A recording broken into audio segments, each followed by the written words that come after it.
We bring this to the Chamber today not just as opposition parties with our own concerns, but also those of the public, journalists and many third parties. Now, I am perhaps used to ministers here in this place engaging in the dark political art of avoiding to answer questions on important issues such as the Scottish economy, health waiting times, education standards, skills deficiencies, concerns over named person, Police Scotland. I could go on.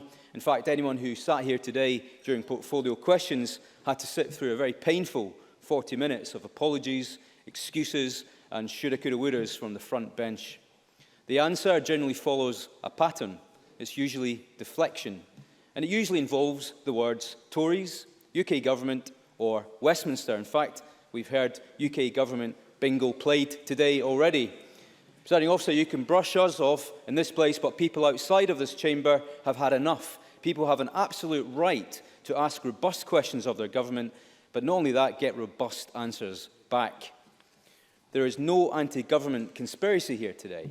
Why? Because our criticisms are not in isolation. I was contacted yesterday by a constituent who regularly lodges FOIs to the Scottish Government across a wide range of topics, everything from asking about radiotherapy staff numbers to safety in sport. Now, he forwarded me the responses he's received, and frankly, they do not even remotely resemble an adequate response. We are having this conversation today because something has gone deeply wrong with the SNP's understanding of transparency. In today's Scotsman, they responded to my criticisms by saying, and I quote, "Scotland has the most open and far-reaching freedom of information laws in the UK." Perhaps, but having far-reaching laws is not the same as adhering to those laws. It is simply no defence. They then go on to say, "We take our responsibility for FOI seriously, and in the large majority of cases, we respond on time and in full." Well, if that is the case, then why are over 20% of requests responded to late? That is more than double the national average. If that is the case, then why are requests from journalists being delayed beyond 20 days with absolutely no justification?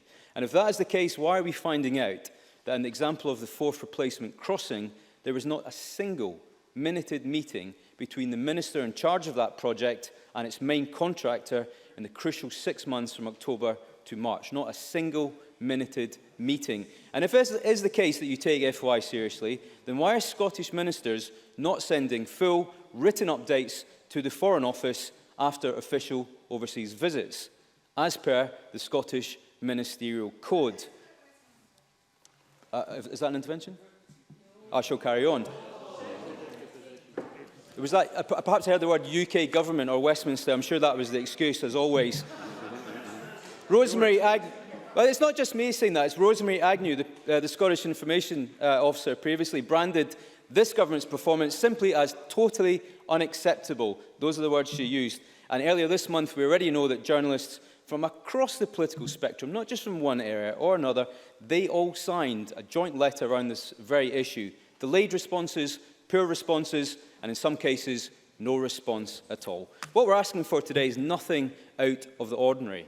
And the reason I want other parties in this place to back our motion today is not to make a political point, but to send a really important, clear message. The Scottish Government, its ministers, directorates, public bodies, and the whole civil service must be open to interrogation. But more importantly, the responses should be abundant, forthcoming, and accurate. But to be honest, having listened to the Minister of Spin today, I'm afraid we have a long way to go.